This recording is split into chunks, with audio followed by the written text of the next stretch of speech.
하나님께서는 하나님이 하셨던 그 예언들이 얼마나 정확하시겠습니까? 오늘 여러분, 오늘 하나님께서 오늘 우리에게 그가 이루실 예언에 대한 이야기를 합니다. 그런데 참 안타깝게도 어떤 이야기냐면 그렇게 즐거운 예언이 아니라 대환란에 대한 이야기입니다. 세상 어떤 사람도 이 이야기를 들을 수가 없습니다. 여러분 생각이 환란은 어떤 것 같습니까? 대환란? 이 인류가 멸망한다는 겁니다. 아마 이것을 생각할 때 여러분들 과연 그게 일어날까? 그냥 상징적인 게 아닐까? 라고 생각하실 수 있지만 하나님 말씀은 1.1획도 틀린 것이 없고 이루어졌다는 사실입니다. 지금 이루어지지 않았지만 언젠가는 이루어질 이 세상의 종말에 대한 이야기입니다. 이게 이제 하나님께서 이사야를 통하여 말씀하고 있다는 것이죠. 여러분 이 말씀에 대하여 어떻게 공감을 하시나요? 아마 이제 이 세상의 마지막 종말에 대한 부분에 대해서 간헐적으로 시대적으로 체험했던 때가 있었습니다. 뭐 크게는 우리가 세계 2차 대전 때 그때 당시 사람들은 어떻게 했습니까? 아, 이 세상이 끝이 났구나. 다 사람들이 죽는구나 라고 했지 않을까요?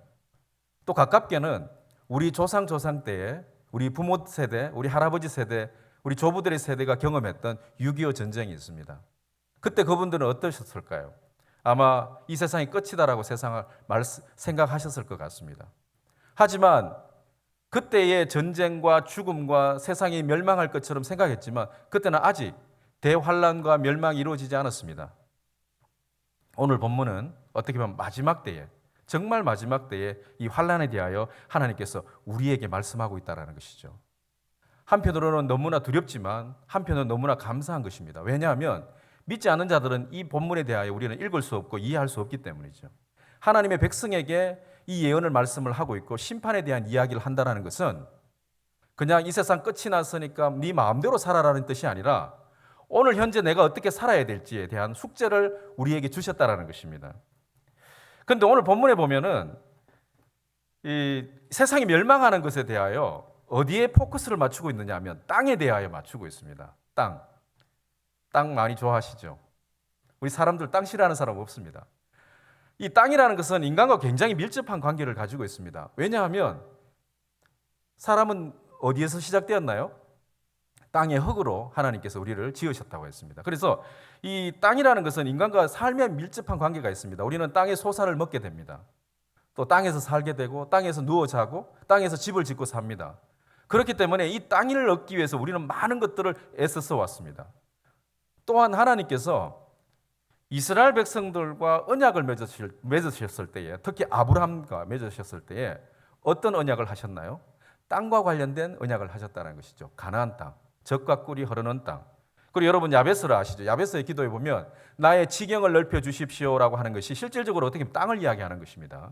그런데 야베스의 기도가 땅을 기도했다는 것은 단순히 자기 욕심을 챙기기 위해서 자기가 불필요한 땅들을 달라고 기도한 것이 아니라 하나님께서 주시고자 했던, 왜냐하면 12지파들에게 나누어 가졌던 그 땅들에 대한 이야기인 거죠.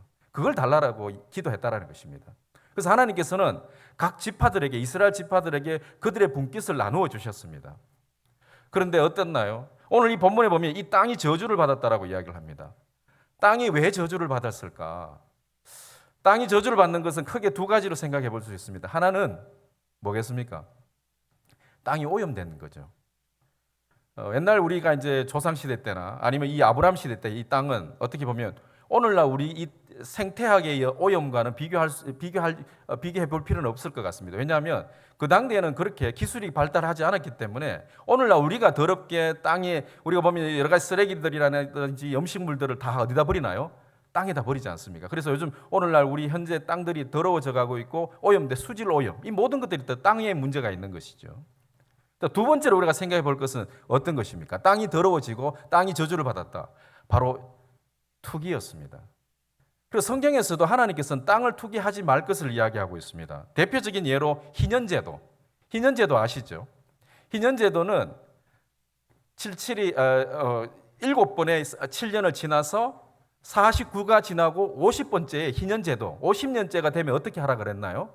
땅을 원래의 주인에게 돌려주라고 했습니다. 땅의 회복을 이야기하는 것이죠. 그리고 7년에 한 번씩 땅을 어떻게 했습니까? 안식년이라 그래서 땅을 쉬게 했습니다. 사람들은 쉬는데 누가 안 쉬나요? 땅은 쉬지 않습니다. 왜 그럴까요? 인간의 욕심 때문이겠죠. 그래서 하나님께서는 이 땅을 쉬게 하도록 했습니다. 거기에 나오는 소산물들을 자연에서 그냥 일구어진 것들을 먹게 했고, 인간이 경작을 하지 않도록 7년째에는 땅과 인간이 모두가 함께 쉬도록 했습니다. 그러나 인간은 더 많은 것들을 얻기 위해 했고, 더 많은 욕심 때문에 땅을 쉬게 하지 않았다는 것이죠. 이 땅에 대하여 하나님께서는 지금 현재 어떻게 하고 계신다는 겁니까? 심판하시겠다라는 것입니다. 그런데 오늘 심판의 모습에 대하여 약간 이제 말씀하고 있습니다. 첫 번째 이제 보시면 1절에 우리가 보면 보라 여호와께서 땅을 공허하게 하시고 황폐케 하시며 지면을 뒤집어 엎으시고라고 했습니다. 공허하게 한다는 말은 어떤 의미입니까? 다 비워버리겠다는 뜻이에요. 다 비워버리겠다. 그러니까 이게 다시 말하면 혼돈된 상태, 즉 창세 전의 이야기 상태로 다시 하나님께 돌려놓겠다는 겁니다. 땅이 얼마나 저주를 받았으면, 땅이 얼마나 타락했으면 하나님께서 원래 상태의 그 창세 전의 모습으로 돌려놓겠다는 것이죠. 땅을 어떻게 하나요? 비워버리겠다는 겁니다. 어떻게 비워버린다고 했습니까? 뒤집어 엎으셔서. 자, 제가 하나 샘플로 하나 가져왔는데 이게 에코백입니다. 자, 여러분, 만약에 이 에코백에 더러운 것들이 많이 있다면 어떻게 하시겠습니까? 어떻게 하죠? 사람마다 성격이 다르겠지만 뭐 이렇게 터는 사람도 있을 것이고, 좀 가격하다면 어떻게 하나요? 속된 말로 뒤집어 깝니다. 그죠? 다 이렇게 털어버립니다. 왜? 더러우니까. 하나님이 얼마나 더러웠으면 이렇게 다 뒤집어 엎어가지고 다 버리겠다는 뜻을 오늘 성경의 이 본문에서 말하고 있습니다. 이거 참 무서운 이야기입니다. 우리도 보면 이 더러운 것들을 이대로 두지 않지 않습니까? 그죠? 그냥 대충 해가 버려서는 손으로 떼고 이렇게 해서는 이 안에 있는 더러운 물질들이 다 버려지지 않습니다. 어떻게 하나요? 다 뒤집어서 엎어버리는 것이죠. 만약에 여러분이 가방 안에 어떤 물건이 있다면 눈으로 찾기 힘듭니다. 그러면 어떻게 하나요? 세면대 위에다가 다 부어가지고 자기 필요한 물건 찾을 수 있지 않습니까? 그런 것처럼 오늘 본문 말씀에 보면 하나님께서 이 대환란의 모습을 어떻게 표현하고 계시냐면 다 뒤집어 엎어버리시겠다는 거예요. 이게 얼마나 두려운 이야기입니까? 이 마지막 대환란에 대하여 신약 성경에서 굉장히 많이 이제 말씀하고 있습니다. 대표적으로 제가 오늘 베드로후서 3장 10절 말씀 우리 같이 한번 읽어보도록 하겠습니다. 같이 읽겠습니다. 시작. 그러나 주의 날이 도둑같이 오리니 그날에 하늘이 큰 소리로 떠나가고 물질이 뜨거운 불에 풀어지고 땅과 그 중에 있는 모든 일이 드러나리로다. 모든 게 드러난대요. 다 뒤집어 엎어졌습니다. 예수님께서도 이 종말에 대한 이야기를 예언하셨죠. 하늘의 권능이 떨어진다라는 것입니다. 이것은 단순히 상징적인 이야기가 아니라 실제적으로 마지막 때에 하나님께서 이 땅을 어떻게 하실 것인지에 대하여 말씀하고 있음을 우리는 볼 수가 있습니다. 그래서 우리는 어떻게 이 상황을 이해를 해야 될까요? 우리는 지금 너무나 무관계되어 있습니다. 마지막이 과연 올까? 죽으면 끝이지 않을까? 라는 생각을 하지 않으시는가요? 하나님께서 오늘 본문 말씀에 이 땅의 마지막을 말씀하고 계십니다. 그런데 이 마지막의 모습에 대한 이야기를 좀 더 2절 말씀 우리 한번 성경책을 보시면서 한번 읽어보시겠습니다. 어떻게 한다고 했습니까? 백성과 제사장이 같을 것이요, 종과 상전이 같을 것이요, 여종과 여주인이 같을 것이요, 사는 자와 파는 자가 같을 것이며 빌려주는 자와 빌리는 자가 같을 것이며 이자를 받는 자와 이자를 내는 자가 같을 것이라. 여러분, 같다 하니까 어떻습니까? 참 그러니까 우리가 동등하게 뭔가를 나누어 가지는 거 아닌가라고 생각할 수 있지만 이것은 결코 그런 의미가 아닙니다. 이건 어떻게 보면 주어진 어떤 세계의 어떤 질서가 다 무너진다는 것이죠. 정상적인 어떤 질서가 깨어진다는 뜻입니다. 여러분, 여기에서 본문에 보면 백성과 제사장, 어떻게 보면 당시에 어떤 종교 지도자나 어떤 그 정치 지도자를 예를 들 수가 있는 것이죠. 백성과 제사장이 같을 수가 없습니다. 왜냐하면 그 역할이 다르기 때문이죠. 종과 여종, 여주인과 여종. 그렇다고 해서 성경에서는 차별주의라든지 사회 차별이나 빈부격차를 인정하고 그것을 지지하는 것은 아닙니다. 그러나 오늘 본문 말씀이 뭐냐면 이 세상 자체가 이미 차별이 있다라는 것이죠. 예수님께서도 그런 말씀하셨지 않습니까? 가난한 자는 너희들과 항상 있겠다고. 이 세상이 동등하게 된다는 것은 어떻게 보면 질서가 파괴된다는 뜻입니다. 다시 말하면 혼돈된 사회를 만들어버린다는 뜻이죠. 그런데 하나님께서 이렇게 같이 한다라고 말씀하고 있습니다. 이 본문을 조금 제가 이해를 돕기 위해서 여러분 혹시 성경에 보면은 제가 우리 요즘 성경 공부 시간에 말씀을 드린 건데 영어의 성경에서는 공이라는 단어와 정이라는 단어가 두 가지가 나옵니다. 이 정이라는 단어와 공이라는 단어는 우리 한국어는 약간 이렇게 믹스해서 사용하는 경우가 있는데 사실 엄밀하게 이 두 단어에 대한 어떤 의미를 잘 나누어 보면 성경 본문에서 이야기하는 것을 우리가 잘 파악할 수가 있습니다. 정의의 하나님, 공의의 하나님. 이 정의라는 것은 히브리어 말로 어떻게 한다면 미시파트라는 단어를 씁니다. 미시파트. 그런데 공의라는 단어는 미시파트가 아니에요. 체데카라는 단어를 씁니다. 이 단어 자체가 다른 거죠. 이 미시파트라는 것은 어떤 의미에서 사용되는지 하면은 재판할 때 사용하는 단어입니다. 그리고 공의란 단어는 재판할 때 사용하는 단어가 아니라 이것은 영어로 표현하면 righteousness라고 그러고 아까 제가 정의라고 말했던 그 단어는 미시파트라는 단어는 영어로 justice라고 말합니다. 그러니까 justice라는 단어가 있고 righteousness라는 단어가 있습니다.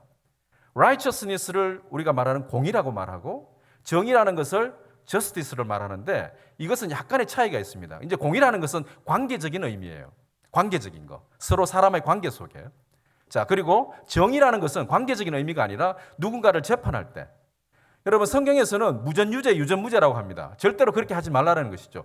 가난한 없는 자는 죄가 있고 가진 자는 죄가 없는 식으로 판단하는 그게 아니라는 것이죠. 그래서 성경에서 하나님께서 어떻게 이야기합니까? 정의의 하나님께서는 잣대를 대실 때 가난한 자가 잘못했던 부한 자가 잘못했던 어떻게 하라 그랬어요?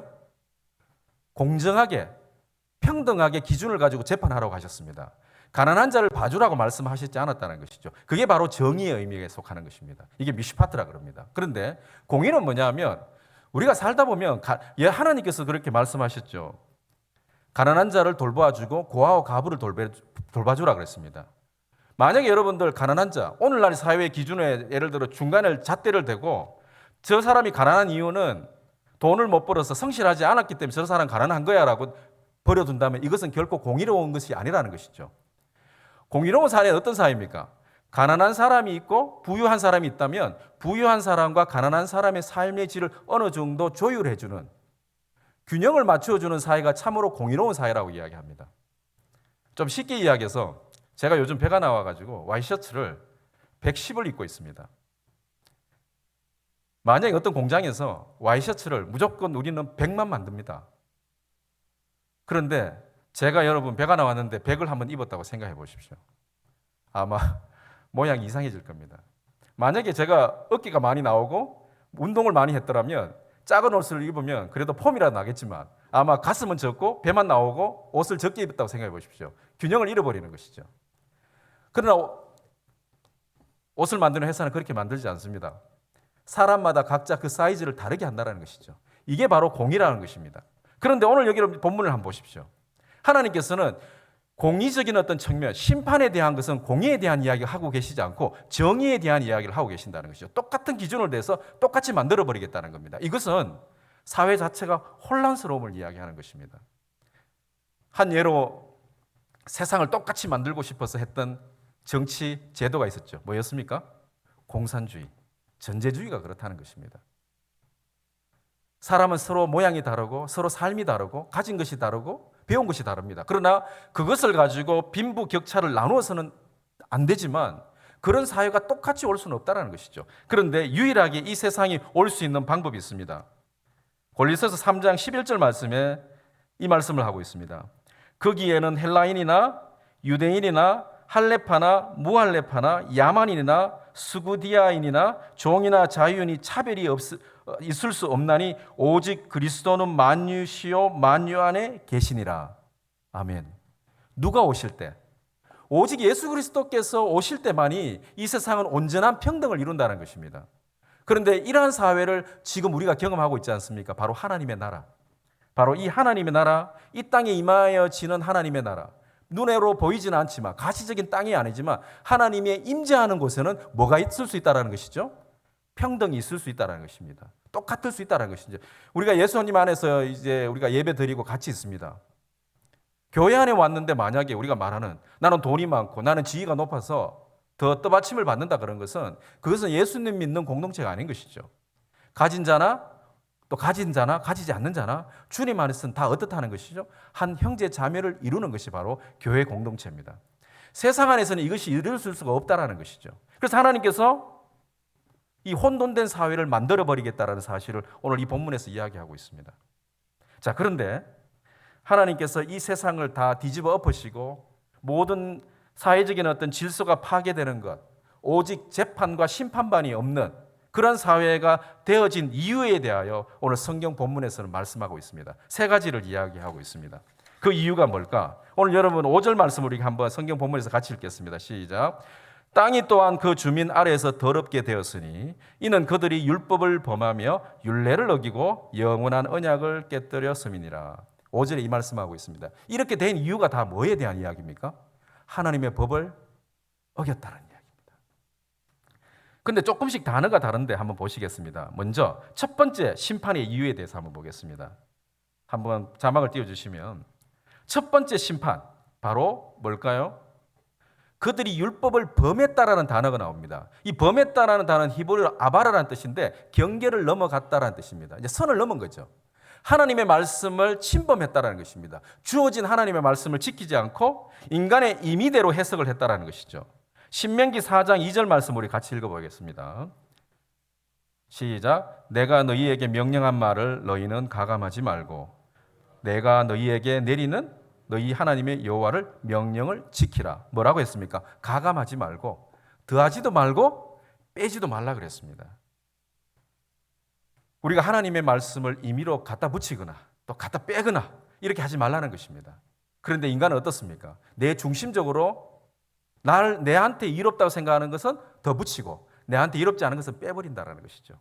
여러분 성경 말씀 어떻게 보시나요? 매일 성경을 보지 않고 갑자기 하나님 오늘 말씀을 주십시오라고 성경을 탁 펼쳐서 주시는 말씀이 오늘 여러분들에게 주시는 말씀인가요? 우리가 일용할 양식을 먹듯이 매일매일 이 하나님의 말씀을 먹어야 된다는 것입니다. 그런데 우리가 하나님의 말씀을 매일 먹지 아니하고 미신적인 어떤 신앙생활을 하게 되면 때에 따라서 자기가 원하는 대로 성경 말씀을 읽고 한쪽으로 기울어진 신앙생활을 할 수밖에 없다는 것입니다. 하나님께서는 오늘 나에게 이로운 말씀일 수도 있고 아닐 수도 있고 그러나 그 말씀 속에서 하나님께서 나에게 무엇을 주시고자 하는 말씀인지 깨달아야 되는 것이 우리라는 것이죠. 하나님 말씀은 내가 선택할 수 있는 것이 아닙니다. 하나님 말씀은 단지 내가 듣는 위치에 있다는 것이죠. 그런데 오늘날 우리는 어떻습니까? 하나님 말씀을 내가 선택하려고 합니다. 내한테 좋은 말씀 그것만 계속 암기하고 있는 거죠. 그러나 하나님 말씀을 매일매일 우리에게 생수와 같이 넘치게 우리를 주시고자 원합니다. 기울지 않기로. 우리가 여러분 편식하게 되면 어떻습니까? 영양소가 우리의 영양이 파괴됩니다. 그죠? 그런 것처럼 하나님 말씀을 골고루 우리가 먹어야 되는 것처럼 오늘 여기 보시면 이 이스라엘 백성들이 하나님의 말씀을 어떻게 했습니까? 더하거나 뺐다라는 겁니다. 그래서 하나님의 말씀을 경계를 넘었다라는 이야기입니다. 한 예를 든다면 여러분 우시아라는 인물이 있습니다. 잘 아시죠?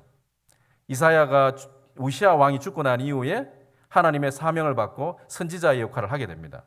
우시아가 왜 그렇게 문둥병이 되었습니까?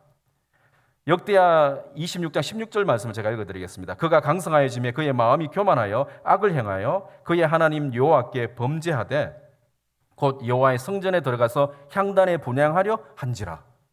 이 향단에 분향하는 것은 누가 할 수 있었습니까? 오직 대제사장과 제사장만 할 수 있었습니다. 자기가 강성해지고 마음이 좀 크다 보니까 내가 해도 되지. 내가 누군데?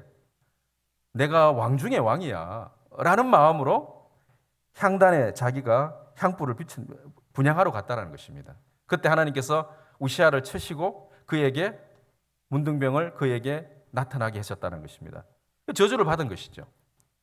오늘 비록 이사야가 지금 우리가 생각하기에는 거창한 어떤 우리가 죄가 엄청나게 맞습니다. 어떻게 보면 하나님의 말씀의 율법이 하나님의 말씀이 깨어지고 그 선을 넘어가는 순간 모든 것이 다 어그러지는 것입니다. 여러분 동성애가 왜 나왔을까요?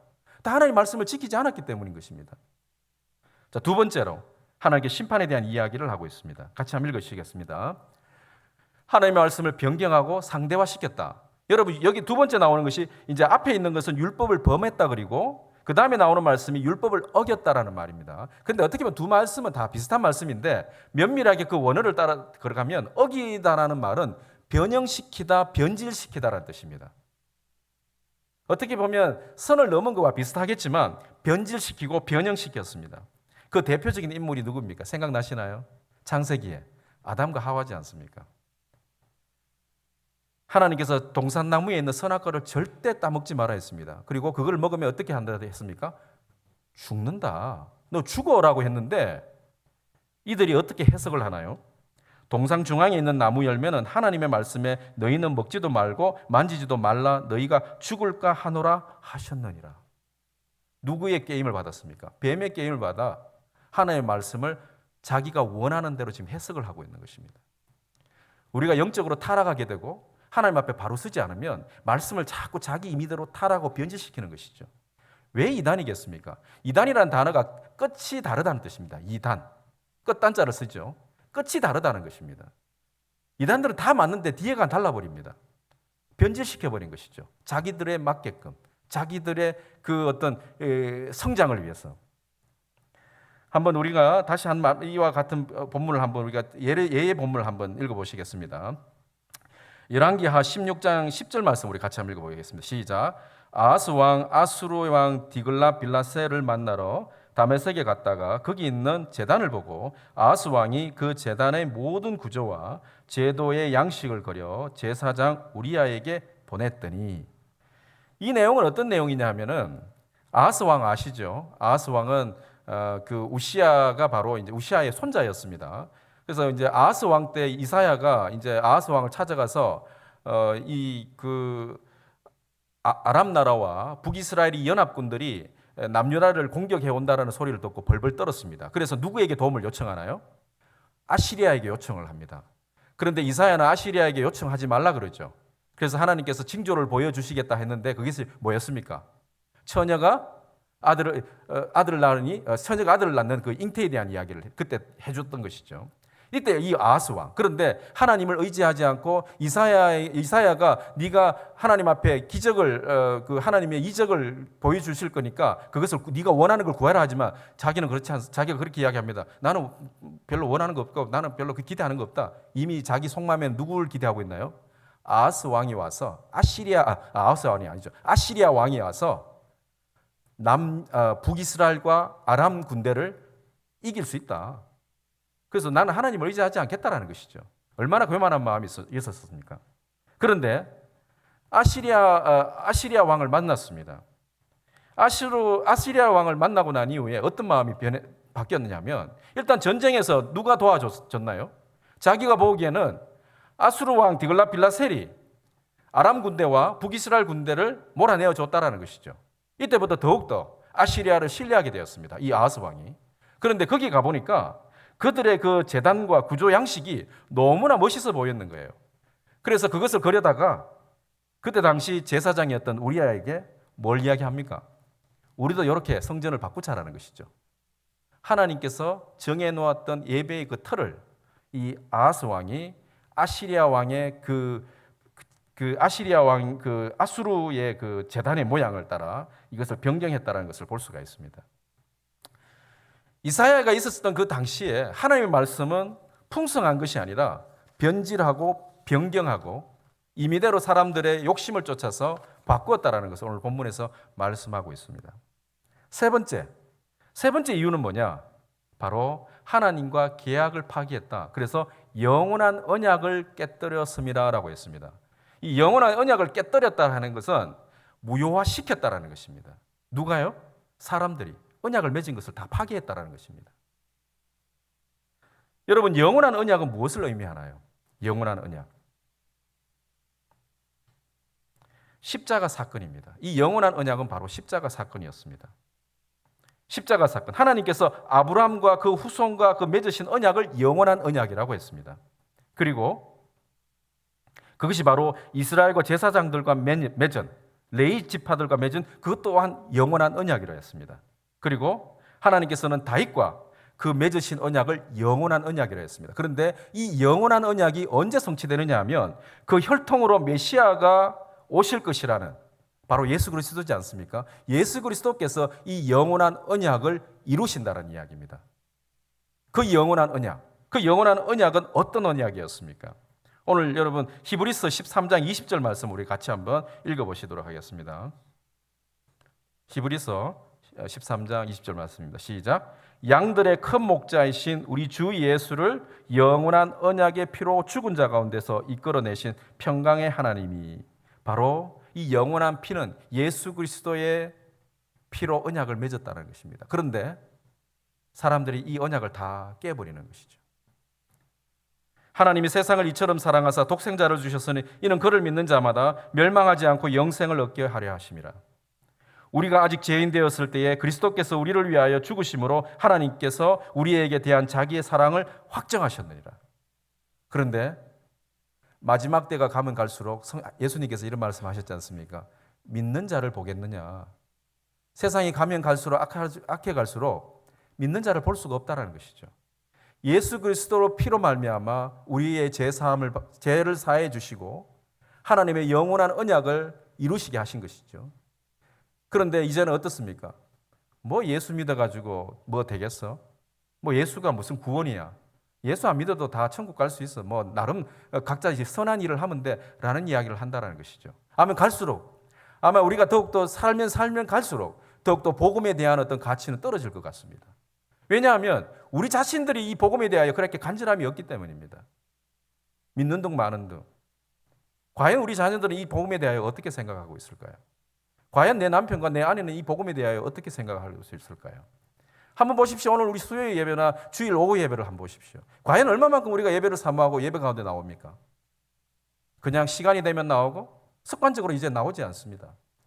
우리 믿는 자들이 깨어서 하나님의 말씀을 사모하고 그에 대한 언약을 지키기 위해서 열심히 부르짖고 기도해야 되는 우리가 이제는 거기에 대한 관심이 자꾸 사라지고 있다는 것이죠. 그게 무슨 영원한 언약일까? 우리의 영원한 언약은 이제 돈이 되어버렸습니다. 세상의 권력이 되어버렸습니다. 이러한 것들을 이제 우리가 파괴해 나가고 있다는 것이죠. 이러한 것이 파괴되지 않도록 우리는 깨어서 어떻게 해야 될까요? 하나님 말씀을 정말 사모하고 그 말씀에 대해 깨어있고 이 말씀을 가지고 우리가 죽고 살고자 하는 그 숙제에 이 말씀에 매여야 되지 않을까 생각하게 됩니다. 우리는 복음을 전할 의무가 있습니다. 또한 우리는 예배를 드려야 할 의무가 있습니다. 왜냐하면 하나님의 백성이고 또 이 자리에 나와 예배를 드리는 우리 성도님들이 이러한 예배의 모습 가운데 있을 때 하나님이 기뻐하신다는 것이죠. 여러분, 세상의 대환란에 대하여 우리는 어떻게 준비해야 될까요? 바로 그것입니다. 오늘 내가 하나님 안에서 예배를 드리고 거룩한 삶을 살아가고 또한 이 예배를 사모하는 마음으로 영원한 언약이신 예수 그리스도를 전파하는 것이고 또한 우리 자녀들에게 내 이웃에게 전파하는 것입니다. 그럴 때만이 우리가 진정한 하나님의 백성으로 대환란을, 그러나 여러분 다음 장 우리가 이 이사야서의 뒤에 보면 하나님의 백성을 지키신다는 약속을 하고 있습니다. 하나님의 백성을 향하여 공의를 베푸시겠다라는 것이죠. 세상을 향하여는 정의를 베푸시겠지만 하나님을 믿는 자에게는 하나님의 공의를 베푸신다는 것입니다. 이 공의라는 것은 아까 제가 말씀드렸듯이 관계를 가지고 있는 겁니다. 하나님의 의라 그러면 기본적으로 하나님과 나와의 관계를 말하는 것입니다. 그냥 우리를 재판하시고 나를 그냥 불 가운데 던져버리는 것이 아니라 네가 영원한 피 예수 그리스도의 피의 언약을 믿는다면 하나님께서는 그 공의 가운데 우리를 보존하시고 지키시겠다는 약속이 이사야 이후에 계속 이어지고 있습니다. 어떻게 보면 심판과 대재앙과 대환란은 두려운 것이지만 어떤 면에 있어서는 하나님이 우리를 사랑하시고 지키시겠다는 그 약속을 이 성경 말씀을 통하여 말씀하고 있다는 사실입니다. 오늘 이 말씀을 통하여서 우리가 그러한 믿음 가운데 섰으면 좋겠습니다. 그리고 교회를 위하여, 나의 자녀들을 위하여, 이러한 것에 우리가 정말 이 대환란을 위하여 오늘 현재 우리가 어떻게 살아야 될지를 고백하고 기도하는 우리 성도님들이 되시기를 주님의 이름으로 축원합니다.